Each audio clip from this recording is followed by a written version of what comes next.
안녕하세요. 초간단 파이썬 독자 여러분 반갑습니다. 조인성입니다. 이번 강의에서는 파트 9 세트와 딕셔너리를 배워보자 해서 앞부분 세트에 대해서 배워보는 시간을 갖도록 하겠습니다. 자, 목차에 보시면 레슨 1에서는 일단 주석에 대해서 먼저 알아볼 거고요.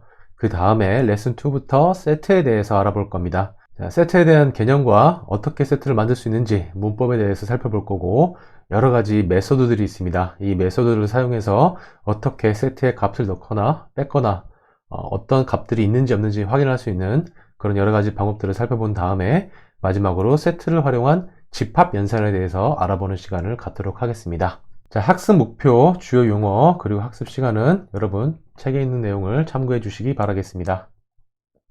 자, 레슨 1입니다. 소스코드 설명을 위해 사용하는 주석입니다. 이 주석을 언제쯤 설명을 드릴까 굉장히 고민을 많이 했었어요. 보통은 앞쪽에서 설명을 드리고 소스코드에다가 주석을 많이 넣는 형태로 해서 작성을 하는 것도 되게 좋은 방법인데, 소스코드에 주석을 이것저것 달다 보면은 소스가 복잡해 보일 것 같아서 지난 장까지는 계속 주석을 사용하지 않았었습니다. 그리고 이번 장부터는 주석을 적극적으로 활용할 건데요. 주석이라는 게 뭐냐면 프로그램 실행과는 무관하지만 이해를 돕기 위해서 사용하는 그런 부연 설명 정도라고 생각하시면 돼요. 자, 예를 한번 들어볼까요? 자, 보시면 지금 여기 소스 코드가 있는데 여기 해시 기호, 즉 샵 기호죠. 샵 기호로 시작하는 문장들이 보일 거예요. 이 부분이랑 그다음에 오른쪽에 보이는 값들이 보이죠?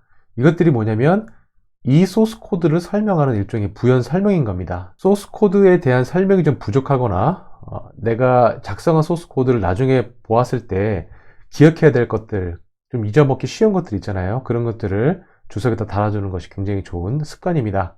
물론 주석을 무조건 많이 단다고 좋은 건 아니에요. 그리고 소스 코드에서 설명할 수 있는 충분한 내용들을 굳이 주석에다가 설명하는 것도 좋은 방법은 아닙니다.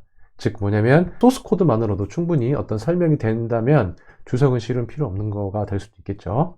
그런 부분들 소스 코드 작성하시다 보면은 완급 조절을 할 수 있는 방법을 아시게 될 거고요. 앞으로 소스 코드에 보시면 이런 주석들이 많이 보일 거예요. 그러면 이 소스 코드에 대한 설명을 참고하기 위해서 사용하시면 되고, 여러분들이 실습할 때는 굳이 주석까지 전부 다 입력하실 필요는 없다는 거 말씀드리고 넘어가도록 하겠습니다. 그리고 혹시 주석이 여러 줄일 수도 있잖아요. 그러면 저희가 문자열에서 여러 줄 표기하려면 어떻게 해야 되는지 혹시 기억나시나요? 네, 작은 따옴표나 큰 따옴표를 3개를 연달아 사용해서 양쪽을 감싸면 된다고 했는데, 보통 파이썬 커뮤니티에서는 큰 따옴표 3개를 양쪽으로 이렇게 감싸는 형태로 소스 코드를 작성하곤 합니다. 그래서 주석이 여러 줄인 경우에 큰 따옴표 3줄을 사용하면 좋고요. 실제로 파이썬 개발자들이 자기가 만든 함수 같은 것들을 설명을 할 때 큰 따옴표 3개를 위아래로 넣고 설명을 집어넣은 것을 아주 쉽게 확인하실 수가 있습니다. 참고만 해주시기 바랍니다. 자, 레슨 2입니다. 드디어 이제 세트가 나왔습니다. 중복이나 순서가 없는 세트와 인 키워드라는 제목인데요. 자, 세트라는 거를 굳이 번역하자면 집합이라고 얘기할 수 있는데, 그러면 우리가 흔히 말하는 집합이랑 구분하기가 어렵다 보니까 저는 그냥 세트라고 계속 부를 거고요. 자, 만약 여러분들이 지금 수업을 듣고 있는 교실에 학생들이 여러 명이 있다고 가정했을 때 그 친구들이 사용하는 프로그래밍 언어가 몇 가지가 있는지 확인한다고 한번 가정을 해볼게요.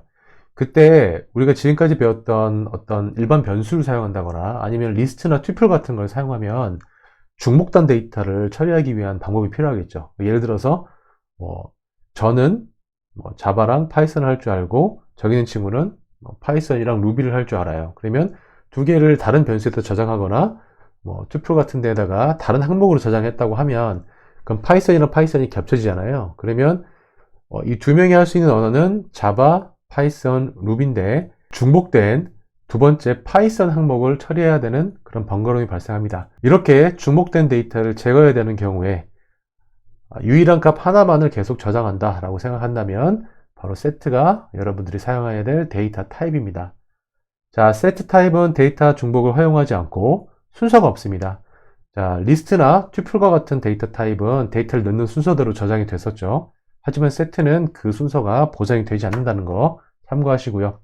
문법을 보면 독특하게 생겼을 수도 있는데 계속 저희가 지금까지 배웠던 튜플이랑 리스트랑 비슷합니다. 하지만 중괄호를 사용하고 있죠. 보시면 변수가 있고 여기 중괄호로 싸고 있는 것을 보실 수가 있습니다. 자, 그럼 세트를 어떻게 만드는지 여기 참고를 해볼까요? 여기 랭귀지에다가 뭐 C++, 파이썬, CC, 또 C++ 파이썬을 넣는데 한 가지만 넣은 것처럼 데이터가 나오고 있는 걸 보실 수가 있죠. 그리고 중괄호로 감싸고 있는 걸 보실 수가 있습니다. 자, 소스 코드 한번 작성해 보도록 하겠습니다. languages 해서 중괄호를 열고요. 닫은 다음에 여기다가 뭐 C++, 뭐 자바, 또 뭐 파이썬, 그렇죠? 그 다음에 파이썬 한번 더 써볼까요? 이런 식으로 해서 엔터 한번 쳐볼까요? 그러고 나서 랭귀지 값을 확인해 보면은 파이썬을 2번 집어넣었지만 중복된 데이터가 삭제가 되고 파이썬만 하나 저장되는 것을 확인할 수가 있습니다. 이게 바로 세트입니다. 자, 이런 세트에 빈 세트를 만들려면 어떻게 될까요? 가장 단순하게 사용할 수 있는 방법은 바로 기본 함수인 set입니다. 이런 식으로 사용하면은 컬러 함수 확인해 봤을 때 세트에 의해서 만들어진 함수다라는 것을 확인할 수가 있죠. 자, 근데 확인하는 값이 좀 달라 보이지 않나요? 중괄호 두 개가 아니라 세트라고 그냥 나오죠? 그 이유가 뭔지 한번 볼까요? 일단 리스트를 하나 만들어 볼게요. 컬러 리스트가 있다고 해볼게요. 자, 리스트 만들 때 어떻게 만들었죠? 이렇게 만들거나 대괄호 두 개로 만들 수 있다고 말씀드렸죠. 이러고 나서 이 값을 확인해 볼까요? 그러면 이렇게 대괄호 두 개만 나오고 안에 항목이 없는 게 보이는데 지금 세트 같은 경우는 어때요? 중괄호로 만들 수 있다고 말씀드렸는데 그죠? 값이 이렇게 나오죠? 왜 이렇게 안 나올까요?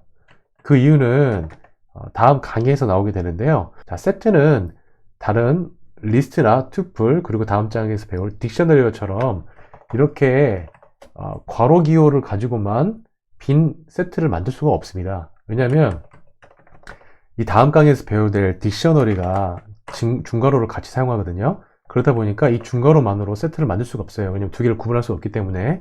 그래서 세트는 반드시 어떻게 했었죠?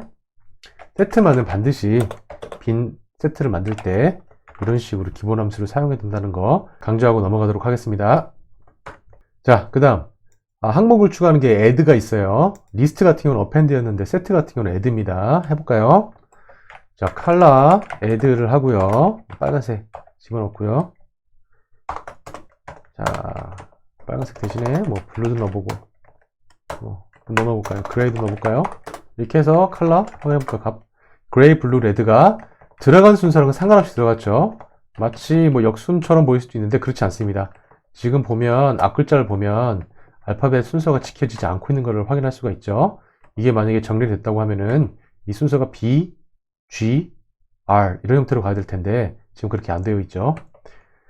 자, 여기다가 레드를 한번 더 더해볼까요? 그러면 값이 어떻게 돼요? 전혀 변동이 없는 거 확인할 수 있습니다. 그래서 데이터가 중복되지 않는다라는 거 확인할 수 있고요. 자, 이 값이 정말 들어가 있어 안 들어가 있어 라는 걸 확인할 수 있는 키워드가 있어요. 그게 바로 in입니다. 자, 이거 소스 코드 한번 작성해 볼까요? 자, 컬러에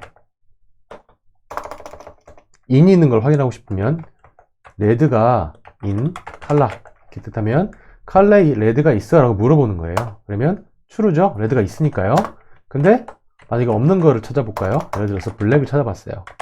블랙 없잖아요. 그러면 true가 아닌 false가 반환이 됩니다. 자, 그런데 여기서는 블랙이 있는지를 확인했는데 블랙이 없는지를 확인하고 싶다면 not in 키워드를 사용하면 됩니다. 자, 블랙은 컬러는 없기 때문에 이걸 수행하면 바로 true가 반환되는 것을 알 수가 있습니다.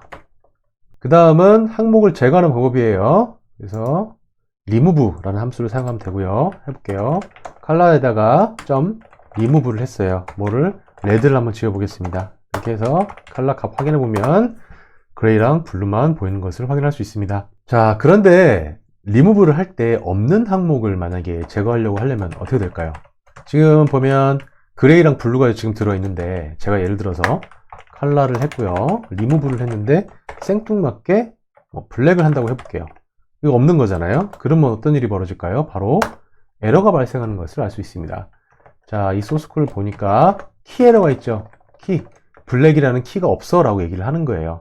블랙이라는 값이 없다는 겁니다. 자, 세트에서 어떤 항목을 제거하고 싶은데 그 항목이 없더라도 에러가 발생하지 않게 하려면 사용하는 메소드가 바로 discard입니다. 저는 팩이라고 한번 불러봤는데요.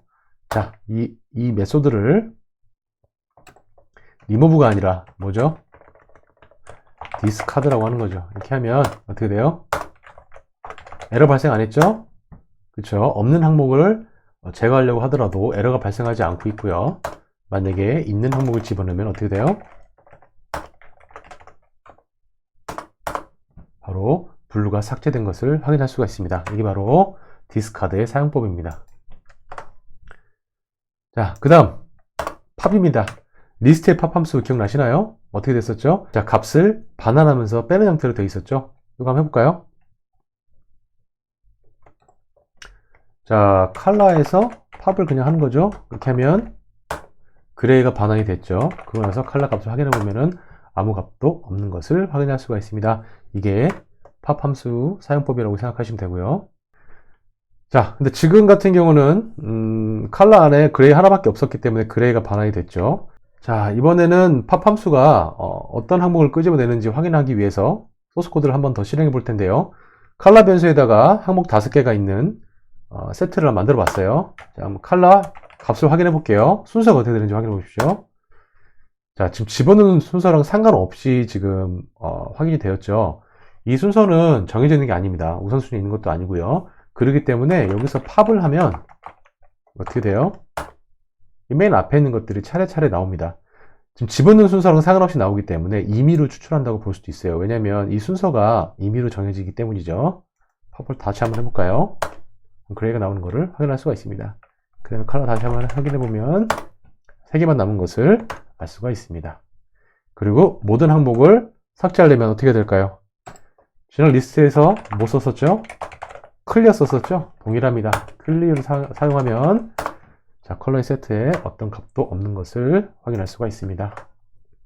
자, 세트 같은 경우는 재밌게도 집합 연산, 우리가 수학 시간에 배웠던 그 집합 연산을 표현할 수 있는 여러 가지 방법들을 제공하는데, 지금 보시면 여기는 A와 B의 차집합이죠. A에서 B를 마이너스한 것처럼 표기할 수 있고요. 이거는 B에서 A를 뺀 것처럼 차집합을 구할 수가 있고요. 그 다음에 A와 B의 교집합은 이 암퍼센트라고 하죠.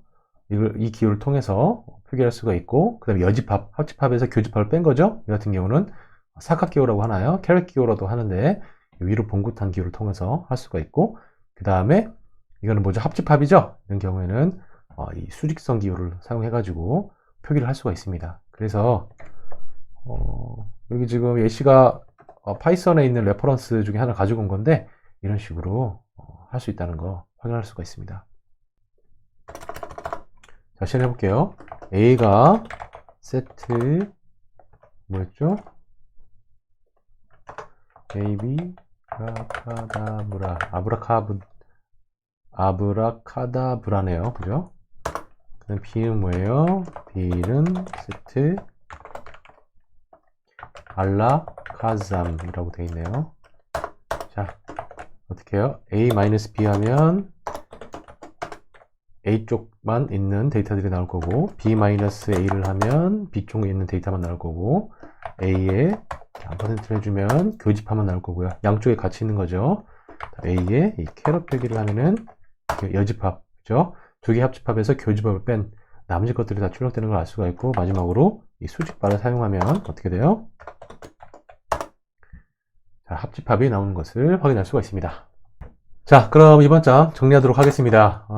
일단 이번 장에서는 처음에 주석에 대해서 잠깐 설명을 드렸어요. 소스 코드에 해시코드, 샵키호를 사용해가지고 나오는 그런 주석 같은 경우는 소스 코드 실행될 때 실제로 실행되는 건 아니지만은 소스 코드에 부연 설명을 더할 수 있는 일종의 장치다라는 거 설명드렸습니다. 그 다음에 이제 세트 타입에 대해서 알아보았고요. 중괄호기호를 통해서 항목들을 나열해서 정의할 수 있다고 말씀드렸는데, 빈 세트는 기본 함수인 세트 함수를 통해서만 만들 수 있다고 강조했었습니다. 그 다음에 여러 가지 메소드들을 봤었죠. add, remove, discard, pop, clear 같은 메소드들을 같이 한번 살펴보았습니다. 자, 이번 시간도 고생 많으셨습니다. 다음 영상에서 딕셔너리에 대해서 배워볼 텐데요. 제 영상 바로 업데이트 받고 싶으신 분들은 채널 구독해 주시고요. 모든 알림 허용에 체크 부탁드리겠습니다. 자, 그럼 다음 시간에 뵙겠습니다. 고맙습니다.